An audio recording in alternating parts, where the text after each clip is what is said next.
রে বেলাল, এটা কেমন জুলুম, কতদিন হলো তোমার কণ্ঠের আজান শুনি না। বেলাল রে, তোর কি মন চায় না আমি নবীর জিয়ারতে আসতে? বেলাল আয়, আমি নবীর জিয়ারতে আয় রে বেলাল আয়, কতদিন হলো তোমার কণ্ঠের আজান শুনি না। স্বপ্ন যখন নবীজি দেখাইছে, এ মুসলমান, হযরতে বেলাল সুদূর সিরিয়ার দামেস্ক থেকে পাগলের মতো দৌড়াইলেন, পাগলের মতো ছুটে আসলেন। যখন মদিনাতে আসলেন তখন তাহাজ্জুদের সময় চলতেছিল। তাহাজ্জুদের সময় চলার সময় হযরত বেলাল রাদিয়াল্লাহু আনহু কাঠের জালি দিয়ে তখন রওজা শরীফ ঘিরে রাখা ছিল। ওই জালির পাশে বসে বসে জালির সঙ্গে মাথা ঠেকাইয়া নবীর পাগল বসে বসে গুনগুন গুনগুন করে কাঁদে আর বলে, হুজুর আপনি আসতে বলেছিলেন, গোলাম এসে হাজির হয়েছে। নবী গো, আজান দিতে বলেছেন, আমি আজান দিলে আপনি আগে নামাজে আসতেন, এখন আজান দিলে কি নবী আপনি নামাজে আসবেন? হুজুর এখন আজান দিলে কি আপনি নবী নামাজে আসবেন? নতুন মুয়াজ্জিন আসছে আজান দেওয়ার জন্য, এসে দেখে নবীর মুয়াজ্জিন বেলাল কাঁদে।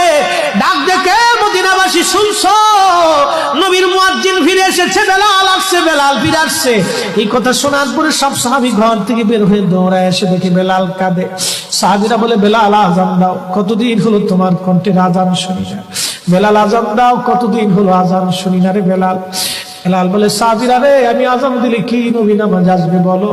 সালমান ফারসি রাদিয়াল্লাহু আনহু ডাক দেখে, সাহাবীরা আমাদের কথাই বেলাল আজান দিবে না, তোমরা যাও দেখো হাসান আর হুসাইন দুইজন ঘরের মধ্যে আছে। ইমাম হাসান হুসাইন রাদিয়াল্লাহু আনহুমা যদি বলে তাহলে বেলাল অবশ্যই আজান দিবে। সালমান ফারসির পরামর্শে সাহাবীরা দৌড়ায় গেলেন। বর্তমান 7 নম্বর গেট বাবুস সালাম বরাবর একটা মসজিদ আছে, মসজিদে আলী।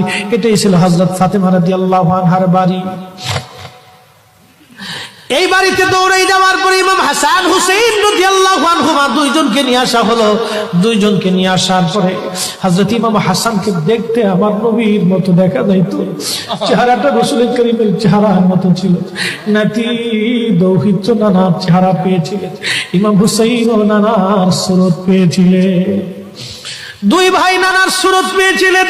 হযরত বেলাল রওজা শরীফ থেকে উঠে হযরতে হাসানের বুকের মধ্যে মাথা ঠেকায় কাঁদতেছে, ইমাম হুসাইনের বুকের মধ্যে মাথা ঠেকায় কাঁদে।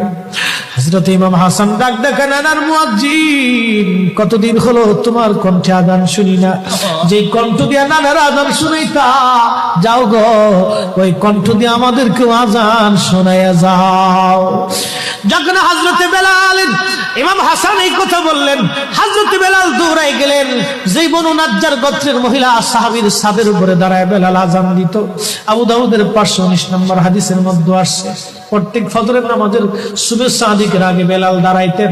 দাঁড়ায় আজানের আগে বলতেন, আল্লাহুম্মা ইন্নী আহমাদুকা ওয়া নাস্তাঈনুকা আলা কুরাইশিন ইউকিমুদ্দীনাক। প্রত্যেক ফজরের আজানের আগে এই দোয়াটা পড়ে বেলাল আজান শুরু করতেন। হযরত বেলাল রাদিয়াল্লাহু আনহু আজকে তাহাজ্জুদের আজান দিতে গেছে। আজান দিতে যাওয়ার পরে হযরত বেলাল যখন আজান দিলেন, আল্লাহু আকবার, আল্লাহু আকবার, আজানের মধুর ধ্বনি সারা মদিনার রন্দে রন্দে ছড়িয়ে গেল। মদিনার ঘর থেকে সব সাহাবী বের হয়ে দৌড় মারছে।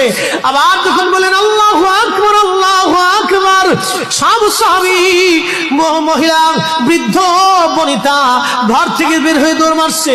যখন বলল আশহাদু আল্লা ইলাহা ইল্লাল্লাহ, মদিনার ঘর থেকে সব মহিলারা ঘর থেকে বের হয়ে দৌড় মারছে রে, আর কান্না করে, নবী বুঝি ফিরে আসছে রে।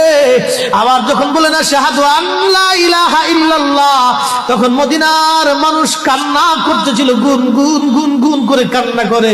মদিনার ভিতরে আওয়াজ বের হয়ে গেল, নবী বুঝি আসছে রে, নবী বুঝি ফিরে আসছে রে, নবী বুঝি ফিরে আসছে রে, নবী বুঝি আসছে।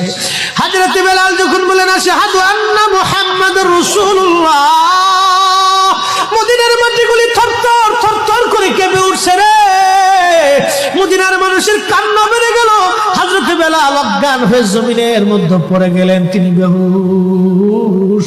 নবীর আশিক বেহুশ হয়ে গেলেন।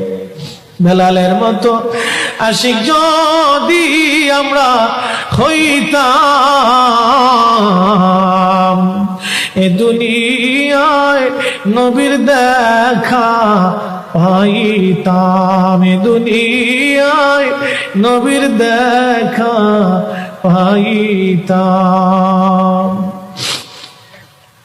যখন হুঁশ ফিরে আসছে রওজা শরীফের পাশে বসে বসে বেলাল কাঁদে আর বলে, হুজুর আজান দিতে বলেছিলেন, আজান দিয়েছি হুজুর, আমি আজান দিলে আগে নামাজ আসতেন, আজকে আজান দিলাম আপনি হুজুর আসেন নাই, যে আজান দিলে নবী আসবে না, আমি বেলালে আজান আর কোনোদিন দিব না। হযরতে বেলাল কিছুদিন পরে কলিজা ফেটে নবীর বিরহ বেদনা সহ্য করতে না পেরে তিনি চলে গিয়েছিলেন পরপারে কলিজা।